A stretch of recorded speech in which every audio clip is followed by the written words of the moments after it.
श्री गणेशाय नमः. श्री सरस्वती नमः. श्री हनुमंताय नमः. ओम नमो भगवते वासुदेवाय. नमः पार्वतीपती. हर हर हर हर महादेव. आपण श्रीमद भगवद्गीतेचा अध्ययन करीत आहोत, अभ्यास करीत आहोत. अधर्म अभिभावत कृष्ण प्रदूषंती कुलस्त्रिया स्त्रीषु दुष्टासु वार्ष्णेय जायते वर्णसंकरा. या श्लोकावरती आपण चिंतन केलेलं आहे. अर्जुन श्रीकृष्णाला म्हणतो, देवा की कुळाचा नाश झाला तर कुळामध्ये धर्मनाश पावतो, कुळधर्मनाश पावतात, अधर्माचं राज्य होतं. त्यावेळेस कुळातील स्त्रिया ज्या आहेत त्यांचं वर्तन बिघडतं. त्या कुळातील स्त्रियाचं वर्तन बिघडल्यानंतर, चारित्र्य बिघडल्यानंतर वर्णसंकर होतो, असं अगोदरच्या प्रवचनामध्ये आपण पाहिलेलं आहे, अभ्यास केलेला आहे. आता अर्जुन आणखीन श्रीकृष्णाला काय म्हणतो, देवा ज्यावेळेस कुळाचा नाश होतो मग त्यावेळेस काय होतं की कुळामध्ये कोणीच उरत नाही. मग पितरांना जे पिंडदान दिलं जातं, श्राद्ध केलं जातं, तर्पणादी क्रिया केल्या जातात, ते कोण करणार? ते होत नाही. तिच्यामुळं काय होतं की स्वर्गातील म्हणा किंवा पितर लोकातील पितर जे असतात त्यांचं पतन होतं. काय होतं, मग कुळात आशय का आणि कुळघात का येर येरा नरका जाण्या. अर्जुन श्रीकृष्णाला सांगत आहे, ज्यावेळेस कुळाचा नाश होतो, कुळाचा नाश करणारा आणि कुळ दोघंही नरकात जातात. अशा प्रकारे देके वंश वृद्धी समस्त यापरी होय पतित मग ओवांडीचं स्वर्गस्थ पूर्वपुरुष. आता वंशाची वृद्धी होत नाही, सर्वजण मरून जातात, वंशातले सगळे पतित होतात, मरून जातात. मग ज्या क्रिया असतात, पिंडदान आदी वगैरे क्रिया असतात, त्या होत नाहीत. मग पूर्वपुरुष म्हणजे जे पितर जे आहेत त्याचं पतन होतं. जेथ नित्यादी क्रिया ठाके आणि नैमित्तिक क्रिया पारुके तेत कवना तिळोदके कवनार्पी. नित्य जे क्रिया आहेत, नैमित्तिक क्रिया आहेत, नंतर पिंडदान आहे, तिळोदक आहे, तर्पणादी क्रिया आहेत, ह्या काहीच होत नाही. मग कोण अर्पण करणार? कारण कुळामध्ये कोण राहिले नाही. आणि तसंच झालं. कौरवाकडचं कोणीच उरलं नव्हतं. कौरव जे वारले जे आहेत त्यांना पिंडदान देण्यासाठी सुद्धा कोणी त्यांच्या वंशातलं उरलं नाही. शेवटी उलट पांडवाच्या पांडवांनी त्यांना पिंडदान दिलेलं आहे, तर्पणादी क्रिया केलेली आहे. मग अर्जुनाला भीती तीच वाटते आणि ती भीती पण झाली, खरी झाली ज्यावेळेस युद्ध झालं महाभारताचं. कौरवाकडची कोणीच उरले नाही. तरी पितर काय करती कैसेने स्वर्गी वस्ती म्हणून ती येते कुळापास. मग अशाने पितर काय करायचं, ते स्वर्गात कसं राहतील, पितृलोकात कसं राहतील, त्याचंही सुद्धा पतन होईल. जैसा नखाग्री वाळू लागे तो शिखांत व्यापी वेगे. आता ज्याप्रमाणे पायाच्या बोटाला नखाला एखाद्या सापाने चावलं, मग त्याचं विष कुठं पूर्ण अंगभर पसरतं. तशा प्रकारे तेवी आ ब्रह्म कुळावघे आपलं विजय. अशा प्रकारे जे कुळ आहे, सर्व जे कुळ आहे, म्हणजे कोणी ब्रह्मलोकात सुद्धा जर गेलं असेल, कोणी देवलोकात गेलेलं आहे, कोणी स्वर्गात गेलेलं आहे, कोणी पितर लोकात गेलेलं आहे, हे जेवढे काही पितर आहेत ते सर्व पतन पावतात ज्यावेळेस कुळाचा नाश होतो आणि कुळामध्ये कोणीच उरत नाही. ह्या ज्या क्रिया आहेत, श्राद्ध करायच्या क्रिया वगैरे, तर्पणादी, पिंडदान वगैरे कोणी करत नाही, त्यावेळेस हे सर्व पितर जे आहे पतन पावतात. अशा प्रकारे अर्जुनाला शंका आहे आणि ती शंका पण खरी ठरली. आणि अर्जुन आणखीन काय म्हणतो, देवा अवधारी आणि एक येथ गडे महापातक जे संगदोषी हा लौकिक भ्रष्यू पावे. अर्जुन देवाला म्हणतो, आणखीन एक थोडं लक्ष द्या देवा, का होतं? आणखी एक महापातक घडतं. म्हणजे कसलं महापातक? जे संगदोषे हा लौकिक भ्रशू पावे. हां, म्हणजे जे पितर आहेत, ज्याचे पितर पतन पावलेले आहेत, त्याच्या कुळाचा नाश झालेला आहे, किंवा जे कुळघातक आहेत त्याचा संगसुद्धा केलं तरी पाप लागतं, ते नाश पावतात. हां, सगळे लोकाच्या नाहीसे होतात, सर्व नाहीसे होतं. आणि हे संगदोषाने सुद्धा, म्हणजे ज्यांनी कुळाचा घात केलेला आहे त्यांच्याबरोबर सुद्धा कोणी जर संबंध ठेवला तर तो पण नाश पावतो. जैसा घरी आपला वाणीवसे अग्नी लागला, तो आणि काही प्रज्वळीला जाळवून निघाली. ज्ञानेश्वर महाराज हे उदाहरण देत आहेत. आता मी एक जाता जाता सांगतो की गीता, भगवद्गीता संस्कृतमध्ये आहे ते ठीक आहे, पण ज्ञानेश्वरी महाराजांनी ज्ञानेश्वरी प्राकृतमध्ये लिहिली. ज्यावेळेस मी ज्ञानेश्वरीचा सखोल अभ्यास केला, अगोदर नुसतं पारायण व्हायचं, परंतु सखोल ज्यावेळेस अभ्यास आता चालू केलेला आहे त्यावेळेस ज्ञानेश्वर महाराजांनी बरेच दृष्टांत, बरेच उदाहरणं असं दिलेले आहेत की ते उदाहरण किंवा दृष्टांत अशा प्रकारे ते संसारिक मनुष्यालासुद्धा फार उपयोगी पडतात. म्हणून मी ज्यावेळेस ज्ञानेश्वरीचा अभ्यास चालू केला, ह्या अनुषंगानं, गीता सांगण्याच्या अनुषंगानं, अगोदर नुसतं पारायण व्हायचं, परंतु त्याचा सखोल ज्यावेळेस अभ्यास चालू केला आता, तर एक एक दृष्टांत, एक एक उदाहरण इतके चांगले आहे ते संसारिक मनुष्यालासुद्धा फार उपयोगी पडतात. अध्यात्मामध्ये तर आहेच, पण संसारामध्ये सुद्धा याचा फार उपयोग पडतो. म्हणून मी ठरवलं की म्हणजे पूर्ण विस्तारानं ज्ञानेश्वरी पाहू. आणि जिथे जिथं ज्ञानेश्वर महाराजांनी असे उदाहरण दिलेले आहेत, दृष्टांत दिलेले आहेत, ते आपण अभ्यासावं, समजून घ्यावं आणि ते दृष्टांत आपल्या संसारातल्या जीवनामध्ये उतरवावेत, जेणेकरून आपला संसार पण चांगला होईल. आता इथं काय सांगतात बघा, जैसा घरी आपला वाणीवसे अग्नीला. आता इथं काय संगदोषाबद्दल सांगत आहे. जर आपण एक कुळघातक मनुष्य आहे, ज्याने कुळालाचा घात केलेला आहे, त्या लोकाबरोबर जरी आपण संग केला तर आपल्याला दोष लागतो. हे कसं? ज्ञानेश्वर महाराज समजावून सांगत आहेत. जैसा घरी आपला वाणीवसे अग्नी लागला, आपल्या घराला समजा अग्नी लागला, आणि होतं काय मग, ज्यावेळेस अग्नी समजा नाही विझवला, वारं येतं, आणि वाऱ्याने काय होतं, ती आणि काही प्रज्वलित जाळून निघाली, मग शेजाऱ्याचं घर पण जळतं. म्हणजे शेजारी काय आपल्या घराजवळ राहिला, म्हणजे त्याचा संग, शेजाऱ्याचा संग आपल्याबरोबर झाला, आपल्या घराला अग्नी लागला, मग शेजाऱ्याचं घर पण जळतं. तसं ज्ञानेश्वर महाराज म्हणत आहेत, ज्या लोकांनी हे कुळघातक जे मनुष्य आहेत त्यांचा जरी संग केला तर त्याला पण दोष लागतो.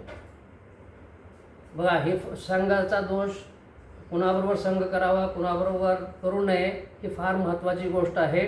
चांगल्याबरोबर केला तर आपला उद्धार होतो, वाईटाबरोबर संघ केला तर आपला पण नाश होतो. त्या मनुष्याचा तर नाश झाला, आपला पण नाश होतो. म्हणून ज्ञानेश्वर महाराज म्हणतात की बाबांनो, चांगल्याबरोबर संघ करा. मग तैसिया तया कुळ संगती, जे जे लोक वर्तती, अशा कुळाबरोबर जे जे लोक वर्ततात. आता आणखीन पुढे थोडं फोड करून सांगत आहेत की कुळघातक किंवा त्या कुळाबरोबर जे कोणी आणखीन संगत केलेली आहे तेही बाधा पावते निमित्तेने. ह्या निमित्तानं त्यांना पण बाधा होते, त्यांना पण पाप लागतं, त्याचं पण अधपतन होतं. तैसे नाना दोषे सकळं, अर्जुन म्हणे ते कुळ, मग महाघोर केवळ निरय भोगी. मग हे अशा अर्जुन श्रीकृष्ण महाराजाला समजावून सांगत आहे. देवा म्हणे, मी जर या कुळाचा घात केलो तर पुष्कळ दोष लागतात, नाना दोष.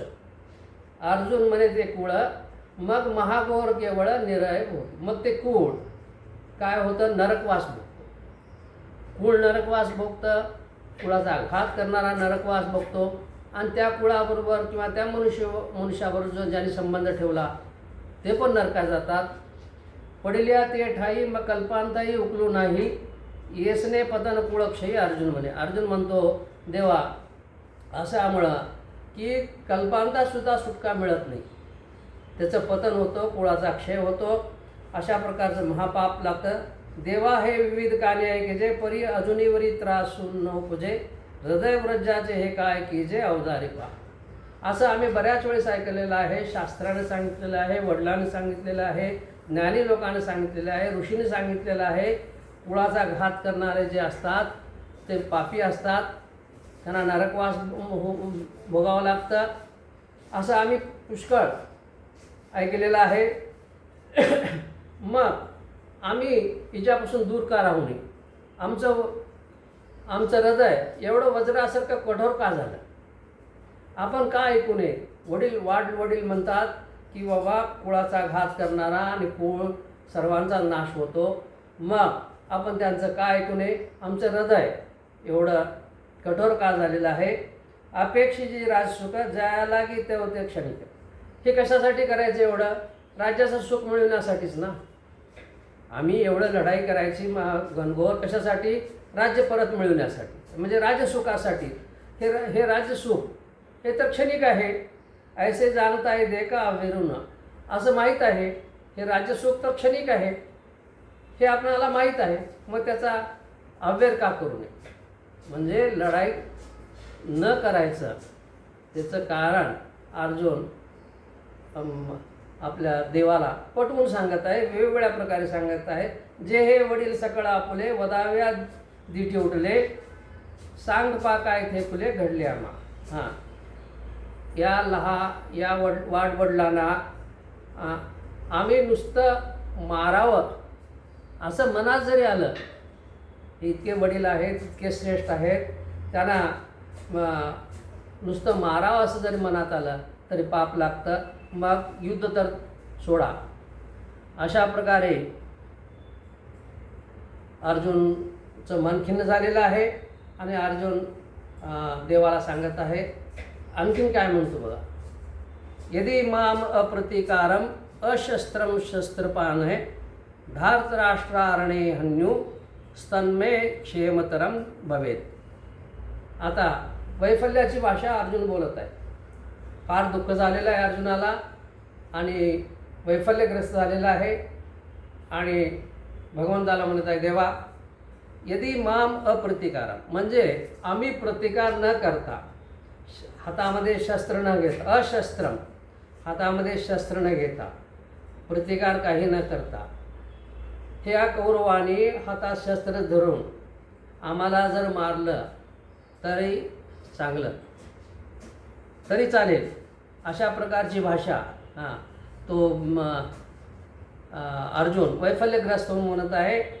आम्ही काहीच प्रतिकार करायचा नाही, या हातामध्ये शस्त्र घ्यायचं नाही, या कौरवाला शस्त्र घेऊ दे, त्यांना आम्हाला मारू दे, आणि हेच आमच्यासाठी कल्याणकारक आहे, तेच क्षेम आहे, असं अर्जुन श्रीकृष्णाला म्हणत आहेत. आता यावरी जे जियावे त्यापासून हे बरवे, जे शस्त्र सांडून सहावे बाण याचे. हातातलं शस्त्र टाकावं आणि या कौरवाने जरी अस्त्राने आम्हाला मारलं त्याचं सहन करावं. त्यावरी होय जे तुके ते मरणी वरिणिके, असं जर मरण आलं तरी तुझा चांगले आहे. परी येणे कल्मशे चाडणे, परंतु हे जे कल्मश आहे, हे पाप आहे, हे नको आम्हाला. ऐसे देखून सकळ अर्जुने आपले कोळ, मग मने राज्याचे केवळ निरे भोगी. आता अर्जुन काय म्हणतो, यांना मारून आम्ही राज्य भोगणं हे किती वाईट आहे. म्हणजे आपल्या भाऊबंधाला मारायचं आणि तिच्या रक्त सांडून त्यांचं आपण राज्य भोगायचं, हे किती वाईट आहे, किती महापातक आहे. आणखीन तो काय म्हणतो बघा. एवं मुक्त्वा अर्जुन सख्ये रथोपस्थ उपाविशत, विसृज्य सहसरम चापम शोक सविघ्न मानसहा. अर्जुनाला फार शोक झालेला आहे, उद्विग्न झालेला आहे, पश्चाताप झालेला आहे. अर्जुन असं म्हणल्यानंतर रणभूमीवर त्यांनी काय केलेलं आहे, धनुष्यबाण खाली टाकून दिलेला आहे, खाली ठेवलेला आहे, शोकमग्न आहे आणि रथात तो खाली बसला. म्हणजे एवढं दुःख झालेलं आहे. अर्जुनाला वाटतं की हे केल्यानं फार पाप लागणार आहे, कुळाचा नाश होणार आहे, कुळ मारणारा सर्वजण जे नरकात जाणार आहेत, आमचे जे पित्र आहेत त्याचं पण सुद्धा पतन होणार आहे, आमच्याबरोबर कोणी संबंध ठेवला तर ते सुद्धा नरकात जातील. आणि या आमच्या भाऊबंधकांना मारून त्यांचं रक्त सांडून एवढे श्रेष्ठ जे आहेत द्रोणाचार्य, ज्यांनी आम्हाला विद्या शिकवली, त्याच विद्येचा वापर करून त्यांना मारायचं. भीष्म पितामह आमचे दादा, त्यांनी आम्हाला मांडीवरती खेळवलं, त्यांनी आमचे लहानपणी एवढे लाड केले. असे पितृतुल्य, पितृ काय आजोबा आहेत, सर्वात श्रेष्ठ आहेत आमच्या ह्याच्यामध्ये कौरव आणि पांडवामध्ये, त्यांना मारायचं म्हणजे किती निंदनीय गोष्ट आहे. म्हणून अर्जुनाला फार शोक आलेला आहे, फार दुःख झालेलं आहे, पश्चाताप झालेला आहे. आणि तो काय करतो की रथामध्ये ते धनुष्यबाण जे आहे आपल्या हातातलं रथात ठेवून देतो आणि तो खाली बसतो. अशा प्रकारची अवस्था झालेली आहे. ऐसे ते अवसरी अर्जुन बोलिला समरी, संजय म्हणे अवधारी धृतराष्ट्राते. आता संजय धृतराष्ट्राला सांगत आहेत, राजा धृतराष्ट्राला, हे काय काय घडत आहे तिकडं युद्धाच्या प्रसंगी. अशा प्रकारे म्हणून अर्जुन आहे खाली बसलेला आहे.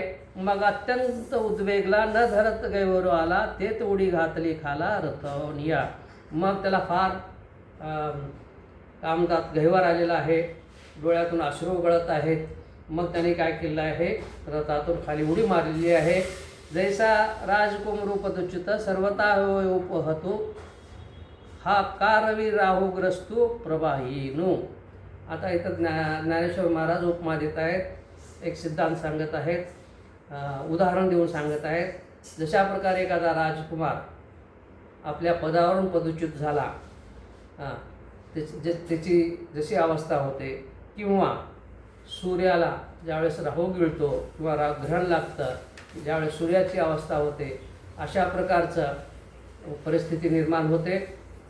तशी परिस्थिती इथं अर्जुनाची झालेली आहे. मग अर्जुन रथातून उडी घेतलेली आहे, युद्ध करणार नाही म्हणलेलं आहे, शस्त्रास्त्र टाकलेलं आहे. ना तरी महासिद्धी संभ्रमे, जिंतला ताप सुभ्रमे, मग आपण कामे दिनो की जय. काय होतं बघा, एखादा सिद्ध पुरुष आहे, तो महासिद्धीसाठी प्रयत्न करतो. त्याने तपश्चर्या केलेली आहे, पुष्कळ केलेली आहे, पण तो होतं काय की इच्छा किंवा कामना, त्याने काय होतं, तो आकळून जातो म्हणतात. मग आकळून कामे हे बाधा येतात. महासिद्धी मिळवायच्या हे मोहवशाने हे कामसिद्धी म्हणजे महासिद्धी मिळवण्यासाठी एखादा साधक तपश्चर्या करतो, परंतु त्याच्या इच्छा काही कमी होत नाहीत. त्या इच्छेमुळे तो दीन होतो, आकळला जातो. त्या इच्छा त्याचं हृदय व्यापून टाकतात. मग काय होतं, त्या इच्छाही पूर्ण होत नाहीत आणि सिद्धी पण मिळत नाही. अशा प्रकारे स्थिती जी अर्जुनाची झालेली आहे. तैसा तो धनुर्धरू अत्यंत दुःखे दर्जरू, दिसे जे तरहिवरू त्याजिला तेने. अशा प्रकारे धनुर्धर जो अर्जुन आहे त्याची परिस्थिती झाली आहे, दुःखानं गांजलेला आहे. मग त्याने काय केलेलं आहे, रथाचा त्याग केलेला आहे. मग धनुष्यबाण सांडले, न धरत अश्रुपात आले, ऐसे एक एक राया वर्तले संजीवने. मग त्याने धनुष्यबाण सोडलेला आहे, डोळ्यातून अश्रू गळत आहेत, दुःख आवरेना झाले. या आता यावरी तो वैकुंठ राहतो, देखोनी सखेद पारतो, कवने परी परमार्थो निरुपेल. अशा प्रकारची अवस्था ज्यावेळेस श्रीकृष्ण महाराजांनी पाहिलेली आहे. मग त्यावेळेस भगवान काय करतात, काय उपदेश देतात अर्जुनाला, हे आता ते सविस्तर पुढारी कथा. ज्ञानेश्वर महाराज काय म्हणतात, ते सविस्तर कथा पुढच्या वेळेस सांगू. ते सविस्तर पुढारी कथा अतिशय कौतुक ऐकता, ज्ञानदेव म्हणे आता निवृत्तीदास. निवृत्तीदास म्हणजे निवृत्ती गुरु आहेत ज्ञानदेवाचे. निवृत्तीचा दास असलेला ज्ञानेश्वर महाराज म्हणत आहेत की आता ही जी कथा आहे, आता भगवान श्रीकृष्ण अर्जुनाला कशा प्रकारे समजावून सांगतील, कशा प्रकारे त्याचं दुःख दूर करायचा प्रयत्न करतील, आणखीन अर्जुन आणखीन आपली बाजू कशी मांडेल पुढे. आता हे एक प्रकारचं कोर्ट जसं चालू आहे ना, तशा प्रकारची गोष्ट आहे. याने काही बोलावं, त्याने काही बोलावं, हा वकील एक सांगतो, तो वकील एक सांगतो, जज एक काही ऐकतो, अशा प्रकारची कथा आहे. मग ज्ञानेश्वर महाराज म्हणतात आता भगवान श्रीकृष्ण अर्जुनाला कशा प्रकारे समजवतात की आता आपण पुढे बघू. आता हे सत्र इथेच थांबवतो. ओम नमः शिवाय. नमः पार्वतीपते हर हर महादेव. ओम शांती शांती शांती.